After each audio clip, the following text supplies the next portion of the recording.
అందరికీ నమస్కారం. శాకాహార జగత్ అనే ప్రత్యేకమైన కార్యక్రమానికి అందరికీ స్వాగతం సుస్వాగతం.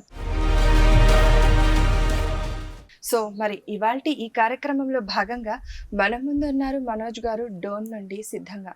సో వారి జీవితంలో శాకాహారం చేసిన అద్భుతం ఏంటో, ఆ విషయాలేంటో, వాటన్నింటి గురించి కూడా తెలుసుకుందాం వారిని అడిగే. మనోజ్ గారు నమస్తే అండి. నమస్తే. సో ముందుగా మీ ధ్యాన పరిచయం మీకు ఎలా కలిగింది తెలియపరచండి. ముందుగా బ్రహ్మర్షి సుభాష్ పత్రిజీకి, అలాగే సద్గురు సదానంద యోగికి, అలాగే స్వర్ణమాల పత్రి మేడంకి, అలాగే నేను ఈరోజు ఇలా మాట్లాడడానికి నాలో స్ఫూర్తి నింపిన కర్నూలు పైమా ఇన్ఛార్జ్ ఇందు మేడంకి ధన్యవాదాలు. నేను ధ్యానంలోకి ఎలా వచ్చానంటే, బీటెక్ చదివేటప్పుడు నాకు కంటిన్యూస్గా ఆలోచనలు వచ్చేటివి, అంటే కొన్ని వేలు వచ్చేటివి. అసలు ఈ ఆలోచనల్ని కంట్రోల్ చేసుకోవడానికి ఏమైనా ఉందా అని వెతికేవాడిని. మొదట్లో నేను చర్చికి వెళ్ళేవాడిని, తర్వాత గుడికి వెళ్ళేవాడిని, గుళ్ళు మార్చేవాడిని, ఒకరోజు శివుడి గురి, ఒకరోజు రాముడి గురి, అలా మార్చుకుంటూ వెళ్ళేవాడిని. తర్వాత చర్చికి వెళ్ళిన, తర్వాత ఒక మా కొలీగ్స్ ద్వారా రామచంద్ర మిషన్కి అని వెళ్ళిన. అక్కడ ఒక 1 year వెళ్ళినా నాకు పెద్దగా నాలెడ్జ్ గెయిన్ చేయలేకపోయినా.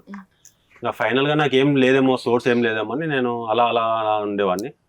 ఒకనొక రోజు మా రూమ్ పక్కన వెంకటేష్ అనే ఒక అన్న ఇట్లా మెడిటేషన్ ఉంది అని ఎప్పుడు కనిపించినా విసిగించేవాడు, మెడిటేషన్ ఉంది రండి రండి. ఈయన ఇన్నిసార్లు అడిగినా కదా ఒకసారి చూద్దామని పిరమిడ్ మెడిటేషన్కి వెళ్ళాను. అంటే అనంతపూర్లో మన అగస్త్య పిరమిడ్కి వెళ్ళి అక్కడ నాకు ఫస్ట్ క్లాసే కనెక్ట్ అయిపోయింది మెడిటేషన్. ఓకే. సో అలా ఈ ధ్యాన మార్గంలోకి మీరు రావడం జరిగింది. వచ్చాక మరి మీ అనుభవాలు ఏంటి, ఎలా ఉన్నాయి? అంటే నాకు అక్కడ ఒక 1 hour మెడిటేషన్ చేసిన తర్వాత చాలా రిలాక్స్ అనిపించింది. అంటే థాట్స్ చాలా వరకు తగ్గిపోయినాయి. అంటే నాకు కావాల్సినది ఏదో దీంట్లో లభించేటట్టు ఉంది అనేది ఒక కాన్ఫిడెన్స్ వచ్చింది నాకు. ఓకే. ధ్యానానికి రాకముందు మీరు చాలా టెంపుల్స్, చర్చ్ కలా వెళ్ళాను అన్నారు కదా, ఎందుకు నా సమస్యకి ఏమైనా దేవుడు ఏమైనా దారి చూపిస్తాడు, దాని కొరకు ఏమైనా ఆలోచనలు తగ్గుతాయేమో, ఇంకేమైనా జ్ఞానం నేర్చుకోవడానికి ఉందేమో, ఈ ఆలోచనలు తగ్గడానికి ఏమైనా జ్ఞానం అక్కడ లభిస్తుందేమో వెళ్ళేవాళ్ళు. ఓకే. సో మరి మీరు మీ జీవితంలో శాకాహారం ఎలా ప్రవేశించింది, ఎలా మారారు? నేను 2013లో మెడిటేషన్లోకి వచ్చాను. వచ్చిన తర్వాత ఒక 1 year వరకు నాన్ వెజ్ మానేలేదు. అంటే 1 monthకి ఒకసారి తినేవాడిని, తర్వాత 3 monthsకి ఒకసారి తినే. ఒకసారి పత్రి సారు స్పీచ్ వినేటప్పుడు ఏమనిపించింది అంటే, సార్ ఏం చెప్పాడంటే, నువ్వు అసలు మెడిటేషన్ చేయకపోయినా పర్వాలేదు, శాకాహారి మాత్రం కంపల్సరీ కావాల్సింది అని చెప్పారు. అది నాకు ఆ వర్డ్ అనేది చాలా అద్భుతంగా నచ్చింది. సో అలా మీరు మారడం జరిగింది. మళ్ళీ మారాక మీ ఇష్టపూర్వకంగానే మారడం జరిగింది. ఎస్. మరి శాకాహారం విశిష్టత అప్పుడే తెలియవచ్చిందా? అప్పుడే తెలిసింది. మరి ఎలాంటి మార్పులు వచ్చాయి శాకాహారిగా మారాక? శాకాహారిగా మారిన తర్వాత నేను మామూలుగా అయితే మాంసాహారం తినేటప్పుడు ఏదైనా సడన్ గా కోపం ఫుల్ రైజ్ చేసుకునేవాడిని. కొద్దిగా అయోమయంగా ఉండే. అంటే ఆ జంతువులు ఆ జంతువులు తిన్న తర్వాత 3 days తర్వాత ఇక్కడ షివరింగ్ వచ్చేది. అంటే ఒక కోడిని కోసేటప్పుడు ఆ తల ఎలా అయితే షివర్ అవుతుందో నా బాడీలో అలా షివరింగ్ వచ్చేది. తర్వాత నాకు తెలిసింది ఆ షివరింగ్ ఎందుకు వస్తుంది, అక్కడక్కడ ఇట్లా కోడి తలకాయ ఎలా అయితే అది షివరింగ్ వణికిపోతుందో అలా మీకు అలాగా ఆ ఫీలింగ్స్ వచ్చింది. ఓకే. సో అలాంటి మరి ఆలోచనలో, మీ భావనలో కూడా మార్పు వచ్చిందా? ఇప్పుడు కొద్దిగా నా బిహేవియర్ అనేది, నా ఆలోచన రూడ్గా ఉండేది అసలు. అంటే నేను ఎందుకు తగ్గాల ఒక విషయంలో, నేను ఎందుకు గొడవ ఉన్నప్పుడు నేను ఎందుకు తగ్గాల, అంటే ఒక ప్రేమతత్వం ఉండేది కాదు. అంటే ఒక రూడ్నెస్ ఉండేది, నేను ఎందుకు తగ్గాల, వాళ్ళంటే నేను ఎందుకు పడాలని ఈ కాన్సెప్ట్తో నడిచేది మైండ్. తర్వాత రాంగ కొద్దిగా పీస్ఫుల్గా అర్థమైంది, వాళ్ళు ఎందుకు అంటున్నారు, మనం దానికి ఎలా రెస్పాండ్ కావాలి. ఇంతకుముందు తొందరగా రెస్పాండ్ అయ్యేవాడిని, రెస్పాన్స్ లేదు. అయితే మీరు ర్యాలీస్ లో పాల్గొంటూ ఉంటారా? ఎస్. శాకాహార ర్యాలీస్ లో మీ వంతు బాధ్యతగా మరి మీరైతే మారారు, శాకాహారిగా మార్చుకున్నారు మీ ఆలోచనలని, అభిప్రాయాన్ని. మరి ఇతరులు కూడా మారే అవకాశం అంటూ ఉందా? 100% ఉంది మేడం. దీనికి ఒక చిన్న ఎగ్జాంపుల్ మారాలి అంటారా? 100%. అంటే భూమి కంపల్సరీగా ఏదో రోజు శాకాహార భూమిగా అయ్యి తిరుగుతుంది, నాకు ఆ కాన్ఫిడెన్స్ ఉంది. ఎందుకంటే చిన్న ఎగ్జాంపుల్ చెప్తాను. మా కొలీగ్ లో ఒక ఆయన సైన్స్ టీచర్ ఉన్నాడు. అతనికి నాకు 2-3 సార్లు వాగ్వాదం జరిగింది. నేను అనుకున్నా ఇలాంటి వాళ్ళే మారేదనిపించింది. నాకు అదొక కాన్సెప్ట్ అర్థమైంది 100%. ఈయన కంపల్సరీ శాకాహారం అవుతాడు అనుకున్నా. ఒకరోజు చిన్నగా ఏమైందంటే, సండే ఒక ప్లేట్ నిండా మటన్ పెట్టుకున్నాడు. సడన్ గా వాళ్ళ పాప ఏలు వచ్చేసి డోర్ లో పడింది. డోర్ లో పడిన తర్వాత జస్ట్ నా కూతురికి ఏళ్ళు డోర్ లో పడితేనే ఇంత బాధ ఉంది, మరి నేను ఇంత పెద్ద జంతువుని పెట్టుకుని తినడం తప్పు కదా అని అట్లా ప్లేట్ జరిపేసి భూమి మీద నేను 100% రాసిస్తాను మేడం. ఏదో ఒక రోజు ఈ భూమి మాత్రం శాకాహారి భూమిగా చేంజ్ అవుతుంది. ఎందుకంటే ఇప్పుడు 84 లక్షల జీవరాశులో ఈ మానవ శరీరం అనేది చాలా గొప్పది. యాక్చువల్లీ ఈ శరీరం అమ్మ కడుపులో ఉన్నప్పుడు తయారవడానికి ఎంతో మంది దేవతలు తప్పించుతారు ఈ శరీరం తయారు చేయడానికి. అంత ఆశ్మాష్ విషయంగా ఈ శరీరం దొరుకుతుంది. కానీ మనం ఆ శరీరాన్ని ఏం చేస్తున్నాం అంటే జస్ట్ ఒక 2 minutes నాలుక రుచి కోసము ఒక జీవిని ప్రాణం తీస్తుంది. అది ఎంత తప్పో ఎవరికి వాళ్ళు అనుభవపూర్వకంగా తెలుసుకోవాల్సిందే. ఈ శరీరం దొరకడం అనేది అంత ఆశమాష విషయం కాదు. ఎంతో పుణ్యం చేసుకునేది శరీరం. దీన్ని మనం కొద్దిగా యూటిలైజ్ చేసుకోవాలి. ఎంతసేపు డబ్బు సంపాదన, ఫ్యామిలీ ఇది కాదు. కొద్దిగా మనమంతూ బాధ్యతగా ఈ నేచర్ని కాపాడాలి, ఈ ప్రకృతిని కాపాడాలి, ఈ భూమాతని కాపాడాలి. మన తోటి జంతువుల్ని సమానంగా చూసుకుని కనీసం వాటికి అన్నం పెట్టుకుపోయినా పర్లేదు, వాటికి కోసుకొని తినుకోవడం చాలు. అవి ఎంత ఆవేదన చెందుతున్నాయి, వాటిని వదిలేస్తే చాలు చాలు. మనం వాటికి ప్రత్యేకంగా ఇప్పుడు యాక్చువల్గా మనం శాకాహారాలు చేసినప్పుడు ప్రతి జంతువు ఎంత ఆనందపడుతుందంటే నేను అది ఇన్నర్ గా ఫీల్ అయినా. ఎందుకంటే ఈ భూమి మీద మన గురించి కూడా ఆలోచించే మానవులు ఉన్నారా అని. అవి నేను అసలు కళలో నాకు చాలా సార్లు వచ్చాయి. ఎంత కృతజ్ఞత భావం అంటే అవి ఎగురుకుంటా అసలు నాకు ఆ రోజు అంతా ఎంత ఆనందం వేస్తుంది అంటే అవి ఎంత ఫీల్ అవుతున్నాయంటే మన కోసం కూడా ఆలోచించే మానవులు ఉన్నారా ఈ భూమి మీద అని ఎంత ఆనందపడుతున్నాయంటే అంత ఆనందపడుతుంది. మరి ఇంత మనం ఓకే ప్రోత్సహిస్తున్నాం శాకాహారిగా మారాలి ఇలా అని చెప్పేసి, చాలా మంది ఒక ఫ్రెస్టేజ్ ఇష్యూగా కూడా భావిస్తుంటారు.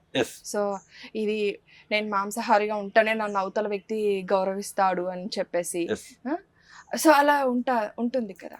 మరి యువతలో ఇది ఇంకా ఎక్కువగా ఉంది కదా, వారిలో ఎంతవరకు ఈ మార్పు తీసుకురావాలని నేను ఒకటే మేడం వాళ్ళకి చెప్పేది, యువతకు కూడా నేను ఏం చెప్పేది అంటే చెప్తుంటారా అందరూ 100% చెప్తాను మేడం.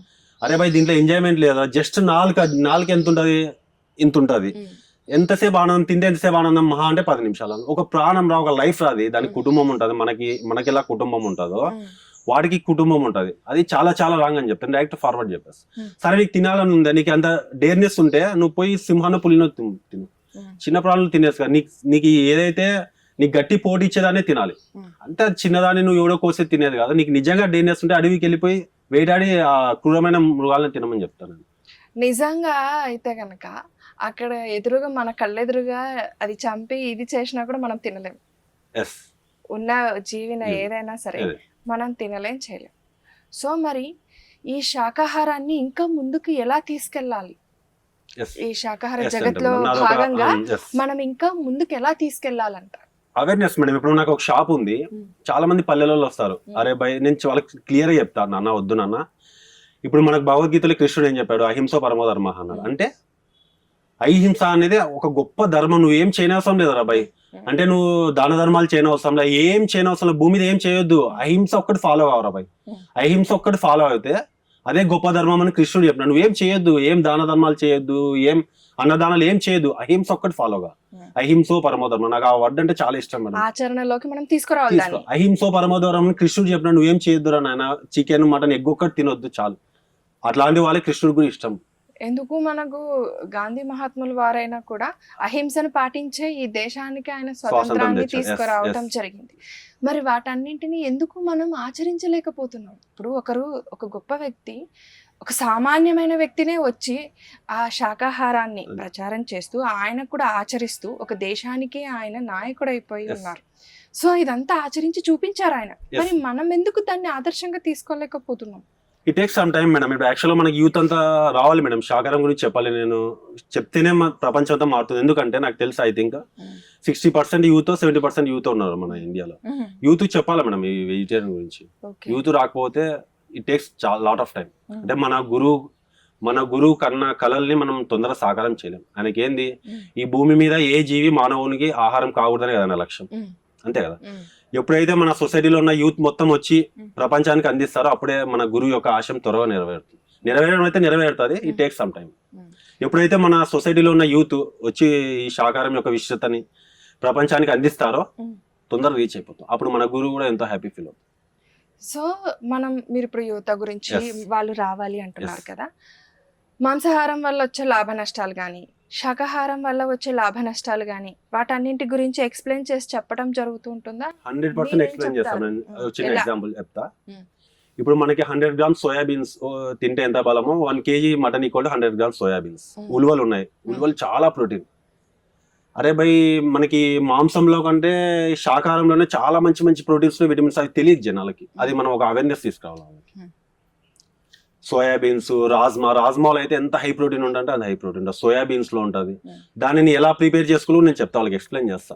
దాన్ని ఎలా ప్రిపేర్ చేసుకోవాలో దాన్ని కొద్ది వెరీ ఈజీ ప్రాసెస్ ఉంది. ఆ ప్రాసెస్ లో తీసుకుంటే మనకి దానికన్నా త్రిబుల్ ఎనర్జీ వస్తుంది. మాంసాహారం తింటే నష్టాలేంటి? నష్టాలు అంటే ఇప్పుడు ఒక జీవిని మనం అంటే ఎస్ ఇప్పుడు నాకు ఒక క్లారిటీ వచ్చింది. ఈ భూమి మీదకి 84 లక్షల జీవరాశులు ఉన్నాయి కదా, ఒక్కొక్క జీవి వచ్చేసి ఒక్కొక్క కర్మ అనుభవించడానికి వచ్చింటుంది. వెనెవర్ అంటే నువ్వు ఎప్పుడైతే దాన్ని కోసుకు తిన్నావు ఆ కర్మ ఎవరు అనుభవించాలి? ఇప్పుడు ఒక కోడి ఒక కర్మ అనుభవించడానికి వచ్చింది, ఒక మేక ఒక కర్మ అనుభవించడానికి వచ్చింది. నువ్వు ఎప్పుడైతే దాని కర్మను మధ్యలో కోసేసి తీసుకుంటే ఆ కర్మ ఎవరు అనుభవించాలి? దాని కర్మ మనం తీసుకున్నట్టు అర్థం. ఎందుకు ఈ ఉన్న కర్మనే మనం చాలా కష్టంగా ఉంది బేర్ చేయడానికి, మరి ఆ కర్మ తీసుకోవడం ఎందుకు? దాని లైఫ్ మధ్యలోనే తీసేయకుండా దాని కర్మను కూడా మనం అడ్వాన్స్ ఇంకా తీసుకుంటున్నాం, ఎక్కువగా తీసుకుంటున్నాం. కానీ ఈ భూమి మాత్రం కంపల్సరీ శాకాహార జాగ్రత్త. చిన్న ఎగ్జాంపుల్ చెప్తాను. 2013లో నేను శాకాహారి అయినప్పుడు మా బంధువులు ఒకరు కూడా శాకాహారం లేరు, ఇప్పుడు 7 మంది అన్నారు. ఇంకొకరు మా రిలేటివ్స్ లో వాళ్ళకి నాన్ వెజ్ లేనిది ముద్ద దిగదు. మా బంధువులు ఒక ఆమె ఇప్పుడు గుడ్డుతో సహా మానేసింది. వాళ్ళ ఇంట్లో వాళ్ళు ఆశ్చర్యపోతున్నారు, ఎందుకు మానేస్తున్నావు చెప్పమ్మా అంటే లేదు నాకు మానేయాలనిపించింది. అంటే ఎంత గొప్ప మార్పు మేడం. వారానికి 3 సార్లు తినేవాళ్ళు తినే ఆమె ఇప్పుడు జస్ట్ నాన్ వెజ్ మానేస్తుంది, ఎగ్ కూడా మానేస్తుంది. ఎంత రిజల్ట్ అంటే నాకు వాళ్ళ ఇంటికి పోయినప్పుడు చాలా హ్యాపీ అనిపిస్తుంది. అంటే కంపల్సరీ ఈ భూమి మాత్రం శాకాహార జగత్ అయ్యే తీరుతుంది. ఇంకొక చిన్న ఎగ్జాంపుల్ చెప్తా. మన సొసైటీ వాళ్ళు జమ్మూ కాశ్మీర్లో క్లాస్ పెట్టారట. ఫస్ట్ లో ఆ రోజు ఏమనుకున్నారంట, అంతా అవుట్ అనుకున్నారంట. అక్కడ గన్స్ వెపన్స్ ఉంటాయి, నాన్ వెజ్ తినొద్దంటే కంపల్సరీ అవుట్ అని. కానీ తర్వాత చాలా ఫీల్ అయినారంట, ఒక అనవసరంగా పెట్టినాం కదా, ఏదో జరిగేటట్టు భయపడినారంట.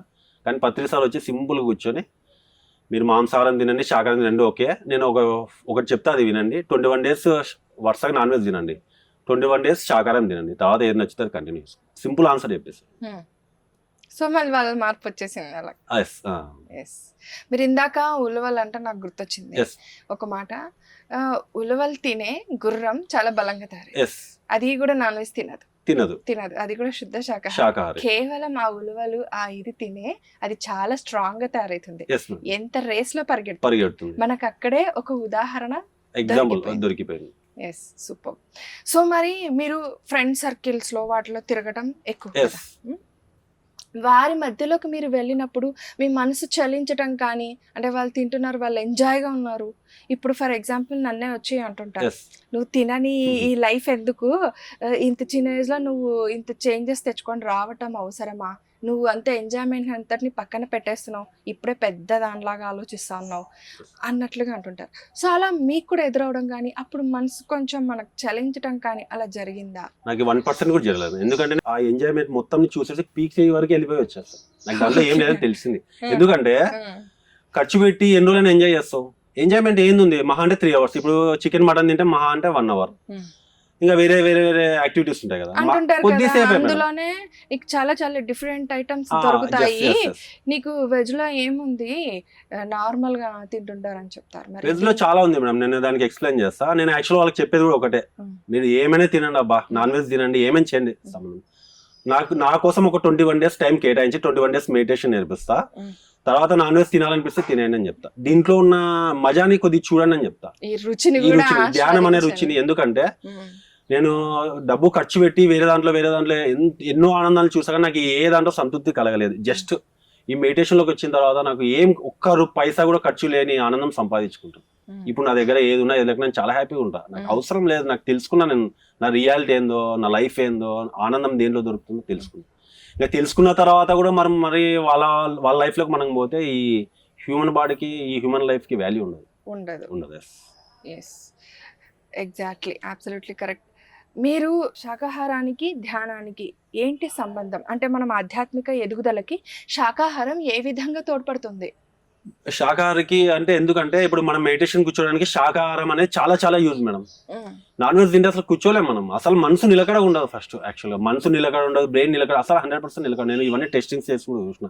2013లో ధ్యానంలోకి వచ్చినప్పుడు ఫస్ట్ నేను నాన్ వెజ్ అంటే నాకు ఒక ఎగ్ ఉండేది, వాళ్ళు చెప్తే నేను ఎందుకు మానేయాలని. అంటే నెలకు తినేవాడిని, 3 నెలలకు ఒకసారి తినేవాడిని కదా. అసలు ఒక 10 minutes కూర్చోడానికి కూడా నాకు ఛాన్స్ లేకుండా అసలు వినకోండి, నా మైండ్ నేనే వినకోండి, లేరా ఈ వయసులో ఏంది ధ్యానం అని లేపుతాను కదా నన్ను. ఎప్పుడైతే ఫుల్ శాకాహారి అయ్యానో కొద్దిగా నేను చెప్పే మాట ఇంటుంది మనసు, అరే ధ్యానం చేయరా ఎంతో ఆనందం సంపాదించుకోవచ్చు. నీ ఆలోచనలో కంట్రోల్ మన మనసు మన మాట- వినే స్థితికి వినే వస్తుంది. స్థితికి వస్తుంది. Okay, yes, very good, very good. ఇంకా మీరు ర్యాలీస్లో పాల్గొన్నప్పుడు మీ వంతు బాధ్యతగా కూడా మీరు ఏం చేస్తుంటారు? శాకాహార ఈ జీవన విధానానికి కానీ శాకాహార ప్రచారానికి కానీ మీ వంతుగా మీరు ఏం మొన్న ఒక చిన్న ఇన్సిడెంట్ జరిగింది మేడం. మేము యాక్చువల్గా మద్లేర్ సామ్కి వెళ్ళాం. నేను, మా అక్క కూతురు, మా అమ్మ. మ్. మద్లేర్ సామ్కి వెళ్ళింటే మా అక్క కూతురు అడిగింది, ఏం కోరుకున్నావు మా అమ్మ దేవుని? మ్. నాకేం కోరుకున్నా శాకాహార జగత్, మా గురువు లక్ష్యం నా లక్ష్యం అని చెప్పి మ్. యాగంటికి పోయినా. అక్కడ ఏం కోరుకున్నావు మామ అని, శాకాహార జగత్. నందవరం సదానంద ఏం కోరుకున్నా, ఏంది మామ నువ్వు ఎప్పుడు శాకాహార జగత్ అని. నా లక్ష్యం అదే, ఇంకా శాకాహారం గురించి చెప్పడమే. ఓకే, శాకాహారం ఫాలో కావాలంటే ఒక విల్ పవర్ ఉండాలి. విల్ పవర్ ఉండాలంటే ధ్యానం చేయాలి. మెడిటేషన్ చేస్తే శాకాహారం ఈజీగా వెళ్ళిపోవచ్చు. అంటే ఇప్పుడు నేను ఏ ఫంక్షన్ పోయినా నేను చాలా మంది ఒకే క్వశ్చన్ అడిగి విసిగిస్తున్నారు. ఏంటంటే ఎట్లా మానేసినావు అబ్బా, ఎట్లా మానేసినావు అబ్బా, ఎట్లా మానేసినావు అబ్బా. చాలా మందికి ఒక పెద్ద క్వశ్చన్ ఉంటుంది, పెద్ద question ఎలా ఉంది. మానేయాలి ఆ, ఏంటి yes. అని చెప్పి. మెడిటేషన్ 21 చేస్తే ఆటోమేటిక్ వెళ్ళిపోతుంది. మీరు బాగా ఈజీగానే మానేశారు కదా, Yes, మరి yes. మేమెందుకు మానలేము అన్న వాళ్ళకి ఆన్సర్ ఏమి ఇస్తారు? మ్. ఒక 21 days మెడిటేషన్ చేస్తే అయిపోయింది, ఏం అవసరం లేదు. అవుతుందంట. 100% అవుతుంది. తర్వాత మనకు ఒక ఆలోచించే గుణం వస్తుంది. మనసు చెప్పిన మాట మనం విన్నాం, అదే రాంగ్, అది దాని అటు సైడ్ పోవద్దని చెప్పేస్తుంది. ఇన్నర్ వాయిస్ వస్తుంది. అలాంటి మార్పులు వస్తాయా? 100% వస్తుంది. ఓకే, నాలోనే నేను డెత్ స్టేజ్ వరకు వెళ్ళిపోయి వచ్చిన. సో మరి ఇప్పుడు ఎంత ఆనందంగా ఉన్నానంటే ఎస్, అదైతే తెలుస్తుంది. So very good.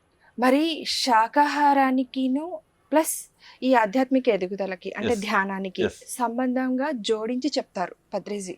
Yes so మరి మీరేం చెప్తారు దాని గురించి? మేడం, ఇప్పుడు ఒక జాబ్ చేయాలంటే ఒక క్వాలిఫికేషన్ ఉండాలి మేడం. Mm. కొన్ని జాబ్స్కి కొన్ని క్వాలిఫికేషన్స్ ఉంటాయి. అట్లా ఆధ్యాత్మికలో మన ఆత్మ ఎదుగుదలకి శాకాహారం అనేది మెయిన్ బేసిక్ క్వాలిఫికేషన్ ఒక మనిషి అనేవాడికి. ఈ ఆత్మ ఎదుగుదలకి అదొక క్వాలిఫికేషన్. ఎస్, శాకాహారం అనేది. ఓకే, యాక్చువల్గా ఏంటంటే మేడం, నేను ఒకటే అంటే ఒక 5 minutes మాట్లాడాలనుకున్నా. ఏంటంటే ఇప్పుడు ఒక శాకాహారం గురించి, ఒక విశిష్టత గురించి చెప్తున్నది ఒక పిరమిడ్ స్పిరిచువల్ సొసైటీ ఆర్గనైజేషన్ ఒకటి. ఇన్ని ఆర్గనైజేషన్స్ ఉన్నాయి స్పిరిచువల్, ఎందుకు ఎవరు వాళ్ళ వాయిస్ని రైజ్ చేయటం లేదు? నాకు క్వశ్చన్ అది. ఈరోజు చిన్న డిస్కషన్ జరిగింది మా ఇంట్లో. ఒక ఆర్గనైజేషన్కి వెళ్తున్నారు వాళ్ళు. వాళ్ళ ఆర్గనైజేషన్లో మటన్ చికెన్ తినొద్దంటే రారేమని భయపడి మీ ఇష్టం తినొచ్చు, మీకు ఇష్టపూర్వకంగా మానేయాలనిపిస్తే మానొచ్చు అని చెప్తున్నారు. ఇన్ని ఆర్గనైజేషన్ ఒక్కరు కూడా ఎందుకు వాయిస్ రైజ్ చేయటంలే? ఇప్పుడు మన యుద్ధాలు జరుగుతున్నాయి, యుద్ధాలు ఎందుకు జరిగింది? మాంసాహారం వల్లనే. అది 100% ఒక క్లారిటీ ఉంది నాకు. ఎందుకు ఇన్ని ఆర్గనైజేషన్ ఎందుకు వాయిస్ రైజ్ చేయటంలే? ఇంకొక చిన్న విషయం ఏంటంటే, ఇప్పుడు పొలిటీషియన్స్ ఉన్నారు, వాళ్ళ నోటితో ఒక్క మాంసం అంటే ఈ జంతు బలులు జరగకూడదని ఒక్కసారి చెప్తే అయిపోయాడు. వాళ్ళు 7 తరాలు రాజకీయాల్లో ఒక ఉన్నత స్థాయికి వెళ్ళిపోతారు. ఇక్కడ కాకుండా వేరే లోకాలు ఉన్నాయి, చాలా లోకాలు ఉన్నాయి. ప్రతిసారి ఏం చెప్పాడు? ధ్యానము శాకాహార ప్రచారం చేసిన వాళ్ళు నక్షత్ర లోకాలు రాజులు అవుతారు అన్నాడు.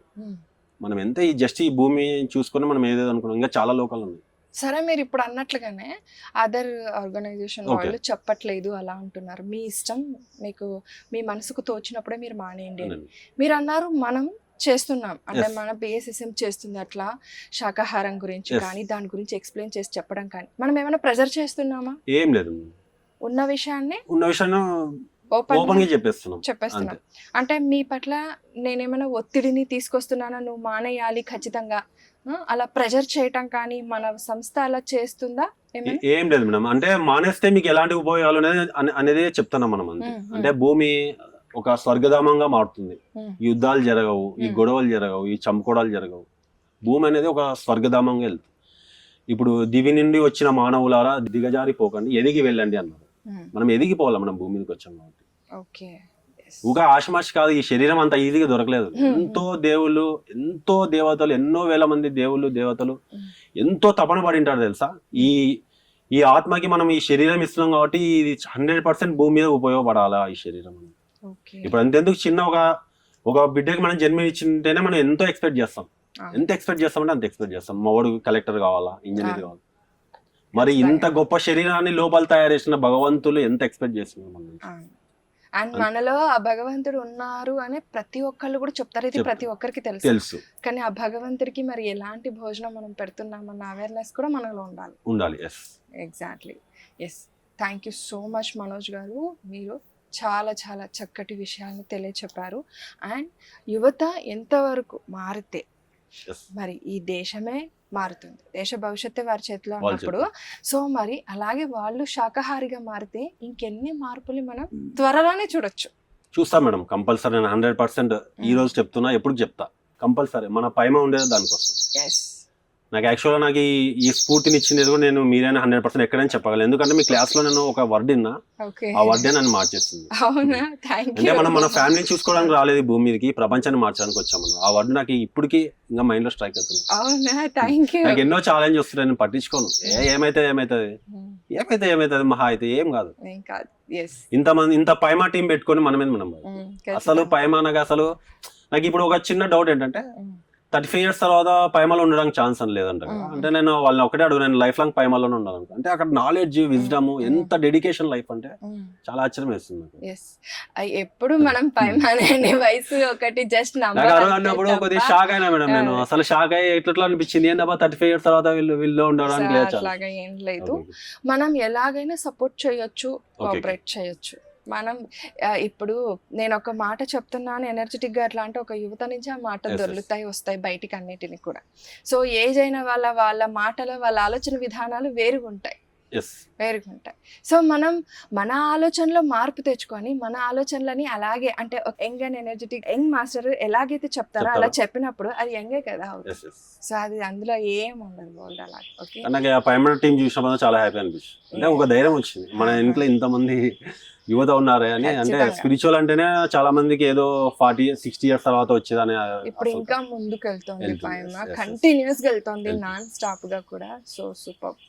మాక్సిమం మా డోన్ లో కూడా యూత్ తోనే క్లాస్ చెప్పడానికి ప్లాన్ చేస్తాం.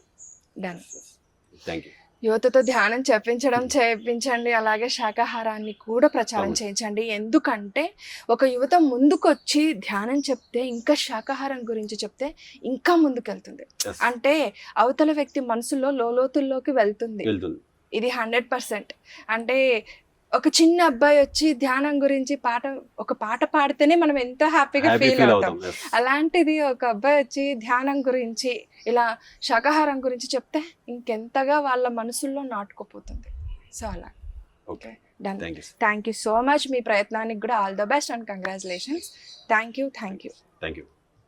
సో ఫ్రెండ్స్, విన్నారు కదా, యువత ముందుకొచ్చి ఇలా మాట్లాడితే ఇలాగే ఉంటుందండి, ఇంతే ఎనర్జెటిక్గా కూడా ఉంటుంది.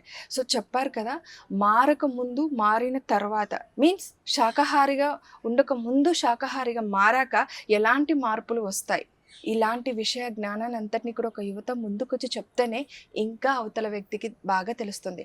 అండ్ ఇంకొకటి, ప్రోటీన్స్ అటు ఉన్నాయి ఇటు ఉన్నాయి అవన్నీ పక్కన పెట్టేసేయండి ఫ్రెండ్స్. మనం ఇందాక మాట్లాడుకున్నట్టుగా గుర్రం ఏం తింటుంది, ఒక్కసారి ప్రతి విషయానికి మనం లాజిక్ పాయింట్స్ అంటూ వెతుకుతాం కదా, అలాగే ఈ లాజిక్ పాయింట్స్ అన్నిటినీ కూడా మంచి విషయంలో మనం వెతికితే బాగుంటుందనేది మా ఉద్దేశం. సో వీక్షిస్తూనే ఉండండి PMC, ప్రతిక్షణం సత్యదర్శనం.